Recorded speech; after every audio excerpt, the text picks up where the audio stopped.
जय हिंद, जय भारत, जय श्री राम। ये विषय होगा मॉडर्न ज़माना।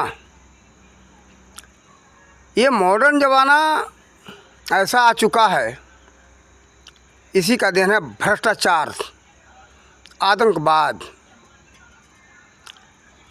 कैसे? इसके कई कारण हैं, लेकिन सबसे बढ़ता हुआ खर्च। उसी मॉडर्न ज़माने के बहुत विषय है, इसमें कुछ विषय हम बताएंगे।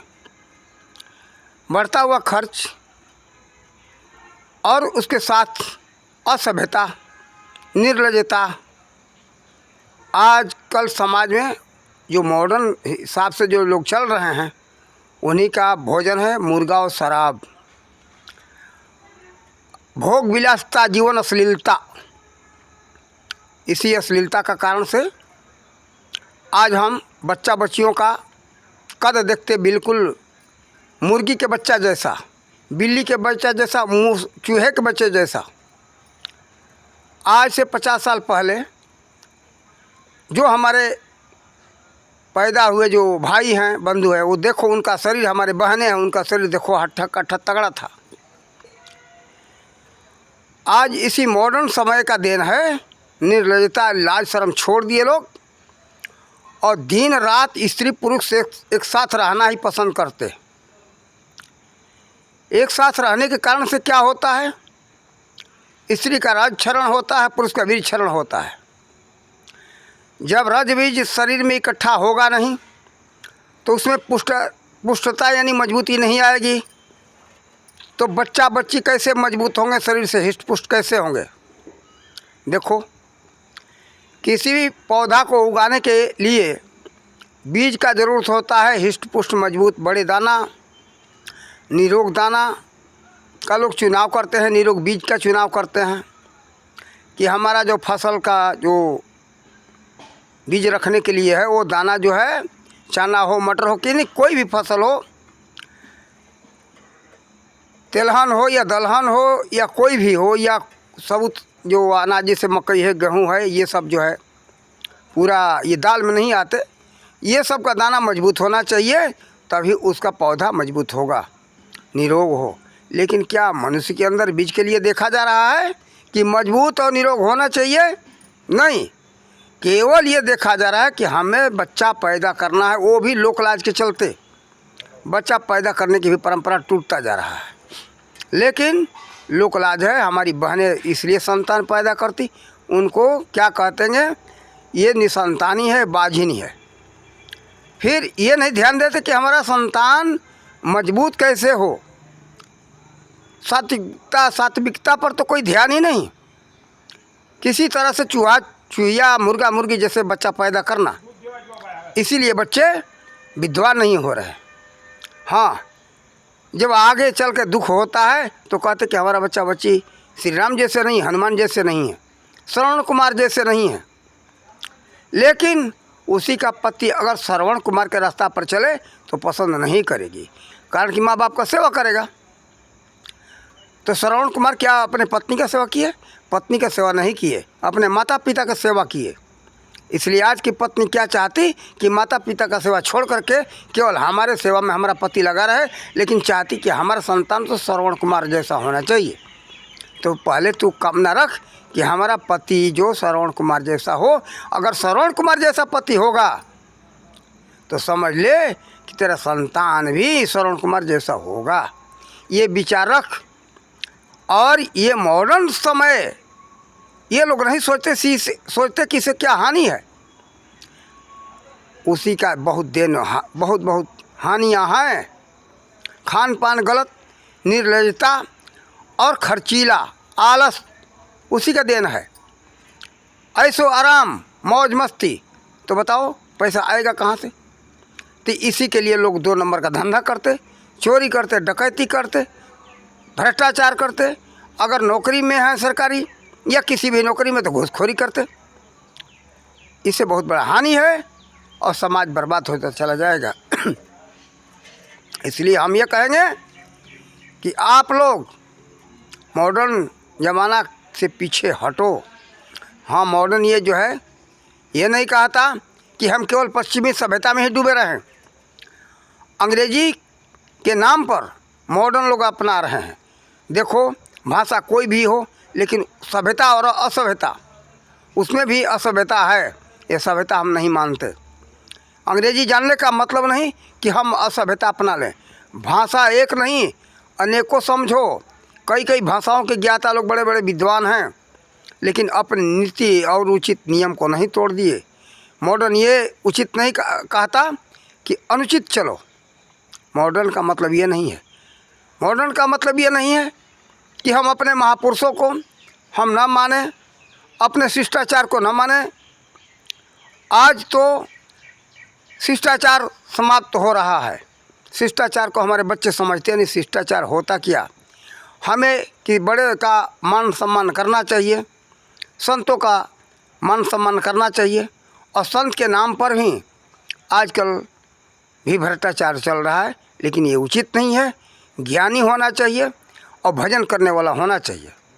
ये नहीं है कि हम वेशभूषा केवल अपना लिए तो हम संत हो गए, नहीं, उचित नहीं है। ये वेशभूषा से कोई संत नहीं होता है।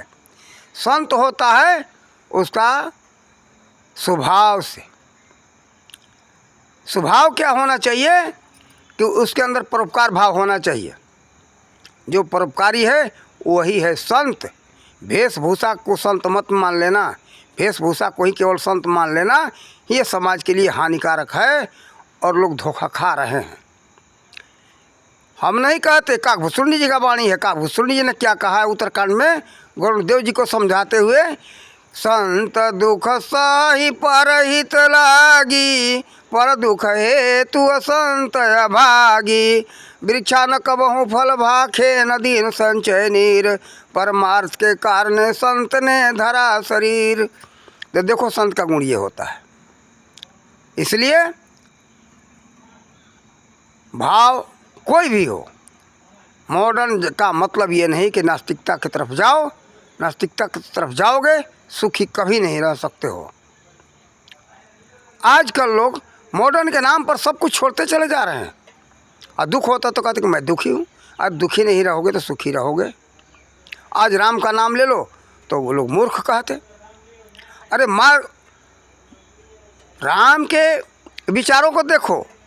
राम को याद करोगे तो उसको याद करने से ये होगा कि उनके गुण और चरित्र को भी याद कर रहोगे, विचार करोगे। शायद कभी जीवन में आए मन में कि विचार करो कि आखिर कौन थे, क्या थे, उनका मार्गदर्शन क्या था, तब बहुत कुछ मिलेगा। उनके सिवाय संसार में मर्यादा पुरुषोत्तम किसी के नाम के आगे नहीं लगा। क्या नाम के आगे लगा उनके? मर्यादा पुरुषोत्तम श्री राम। मर्यादा पुरुषोत्तम श्री कृष्ण नहीं, मर्यादा पुरुषोत्तम श्री परशुराम नहीं, कपिल देव नहीं। इन अवतारिकों की बात करते। और विदेश में तो कोई माई का लाल हुआ ही नहीं कभी। जो इस भारत भूमि में जन्मे जो महापुरुष, वो भी श्री राम जी के बराबर ही नहीं हुए। और विदेश की क्या बात करते तुम लोग? अरे विदेश आगे नहीं, विदेश सबसे पीछे। पूरे भारत का गुरु था, पूरे विश्व का गुरु था भारत। इसीलिए भारत को जगत गुरु कहा गया है। ऐसे किसी देश में आज तक कहीं इतिहास नहीं बता रहा है कि कोई विश्व गुरु हुआ हो। विश्व गुरु हुआ तो भारत हुआ। भारत में ही अधिकांश महापुरुषों का जन्म हुआ। विश्व शिरोमणि भूमि भारत, और भारत की सबसे शिरोमणि भूमि कहाँ है? बद्रीनाथ। ऐसे अवतारिक महापुरुषों का जन्म तो अयोध्या है, मथुरा है, और उत्तर प्रदेश में कई स्थान हुए। नारद जी का भी जन्म यही हुआ। करदम जी का भी जन्म वही इसी क्षेत्र में हुआ, जो कि करदम पुत्र कपिलदेव जी महाराज ने गंगा सागर में जा कर के तप किया। और राजा दक्ष के जो 10,000 पुत्र आकर के नारायण सरोवर में जो तप किए, नारद जी के शिक्षा के द्वारा उनको वैराग हुआ आकर के तप किए, तो वो भी स्थान उत्तर प्रदेश में ही था, जो कि आज कट करके उत्तराखंड बना हुआ है। और उत्तर प्रदेश का ही भाग था बक्सर। विश्वामित्र जी वहीं यज्ञ किए थे, और श्री राम जी जाकर के उस यज्ञ को सफल किए थे। देखो, उत्तर प्रदेश के अंदर ही निमिषरण है। निमिषरण में 88,000 ऋषि तप किए। तो देखो श्री राम के नाम लेने से इतना सब ज्ञान होगा। इसीलिए श्री राम या राधे श्याम जय श्री कृष्ण बोलने से कतराओ मत। आज के मॉडर्न ज़माने के लड़का लड़की श्री राम और श्री कृष्ण का नाम लेना तो बिल्कुल अपने को सोचते कि मैं पागल हूँ। हमको लोग पागल कहेंगे। बाय बाय टाटा, अरे इसका मतलब तो समझ क्या है ये? कोई मतलब नहीं, इसका कोई भाव नहीं है, नहीं, बेकार है ये bye bye tata. Good morning का मतलब क्या है? सुप्रभात बोलना, सुप्रभात नहीं बोलेंगे, ये गुड मॉर्निंग। आज ये मूर्खों को बहुत को देखा हूँ, शाम हो या सुबह हो गुड मॉर्निंग बोलेंगे। अरे मूर्ख, वो भी शुभ रात्रि बोलना, शुभ रात्रि नहीं बोलते, रात को भी गुड मॉर्निंग। अरे मूर्ख, कहीं का सुबह का समय नहीं, शाम का रात हो गया है, शुभ रात्रि बोल। देख, केवल थोड़ा सा अंग्रेजी समझ लेने से तुम सब बहुत बड़े विद्वान नहीं हो गए। विद्वान बनने के लिए वेदों का अध्ययन करना पड़ेगा। विश्व में कोई ऐसा धर्म ग्रंथ नहीं है कि विद्वान बना सकता है। वेद उपनिषद पढ़ने पर ही विद्याओं का ज्ञान होगा पूरा। वेद जो है ना, सत्य की वाणी है। उसमें जो बातें लिखी गई है सभी बातें सत्य है। उसमें हो सकता है काल्पनिक बातें कुछ डाल दी गई हो, कारण कि मैक्स मुलर ने छोड़ा नहीं है। मैक्स मुलर बहुत मिलावट किया है और उसमें मिलावट करवाने वाला था जिसका नाम था लॉर्ड मैकाले। 1868 के बाद ये सब कार्य हुआ है।